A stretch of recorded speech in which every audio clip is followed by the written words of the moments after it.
I was sitting at home, playing with blocks. Suddenly, I saw a group of zombies outside the window. They were slowly moving closer, but I felt no fear. I even pretended not to see them. It was the 6th year since the outbreak. Most of the world was already gone. Only this mountain villa, where my sister and I lived, was still safe. Every night, zombies gathered outside, but we were used to it. The glass walls were bulletproof. They could never break in. After so many years, I had trained a mind of steel. My survival skills were sharper than most. Each day, I set traps nearby. They were meant for creatures trying to get inside. But in this world, more dangerous than zombies, were the few survivors still alive. One day, a car stopped at our door. I grabbed my toy gun and walked out. I told them not to touch this villa. The man only laughed. He saw no threat at all. He just asked if my parents were home. I stayed silent. I only watched his every move.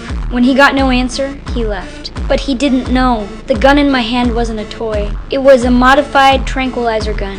One shot could take him down. The next day, I went out with my sister. The man came back. This time, with a woman. His tone was harder than before. He even picked up my sister. He demanded to know where my parents were. I lied and said they went to town for supplies. But he didn't believe me. He had been watching for days. He knew only the two of us lived here. The woman said they were good people. She said once my parents returned, they would leave. But I knew the truth. They would never leave. For my sister's sake, I had to let them inside. Once in, they showed no manners. They searched every corner of the house. Soon they found our food stash. They were shocked at how much we had. Right away they planned to stay. They even hid their car, but they had already crossed a line they should never cross. They cooked a meal and placed it in front of us. But my sister and I refused to eat. We feared it was poisoned. The woman asked why. I glanced at the dog. I said nothing clear.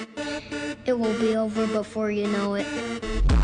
Late at night, I sent my sister and the dog into the safe room. I locked the door tight. The couple slept carelessly in the living room. They had no idea danger was close. The woman got up to use the bathroom. That's when she saw the house was already surrounded. They turned off the lights. They thought it would keep them safe. But the next moment, a sound came from behind. The man jumped up in fear. He grabbed his gun and rushed over. All he saw was the woman on the ground, silent. And just like that, the two of them vanished from this world.